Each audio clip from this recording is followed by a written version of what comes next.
জমির দলিল রেজিস্ট্রেশনের পদ্ধতি বাতিল হয়ে গিয়েছে। আমরা আগে যখন দলিল রেজিস্ট্রি করতাম তখন আমাদেরকে দুইটি দলিল রেজিস্ট্রেশনের জন্য দুইটি দলিল সাব রেজিস্ট্রি অফিসে নিয়ে গেলেই হতো। একটি দলিল আমাদেরকে সকল কার্যক্রম শেষের পরে বালাম বইটি লিপিবদ্ধ করার পর আমাদেরকে ফেরত দেওয়া হতো, অপরটি তাদের কাছে রাখা হতো। কিন্তু বর্তমানে আমরা যখন দলিল রেজিস্ট্রেশন করতে যাব তখন আমাদেরকে তিনটি দলিল সাব রেজিস্ট্রি অফিসে উপস্থাপন করতে হবে।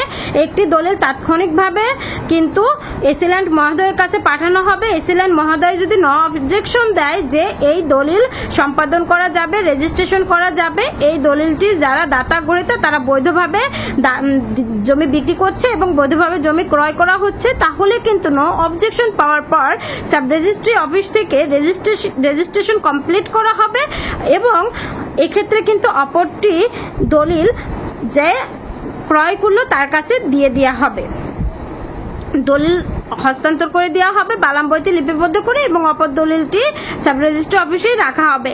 এবং এই ক্ষেত্রে কিন্তু এই দলিল রেজিস্ট্রির সময়ে আমাদেরকে 1170 টাকা প্রদান করতে হবে। এই 1170 টাকা এই জন্য প্রদান করতে হবে যেন অটোমেটিক্যালি আমাদের নামে নামজারি হয়ে যায়।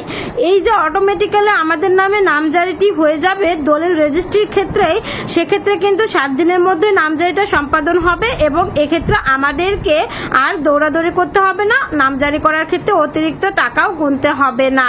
এই জন্যই কিন্তু এই নতুন পদ্ধতিটা, দলিল রেজিস্ট্রেশনের পদ্ধতিটা অতি দ্রুত কার্যকর করার সিদ্ধান্ত নেওয়া হয়েছে এবং অতি দ্রুতই কার্যকর হয়ে যাবে বলে আশা করছি আমরা।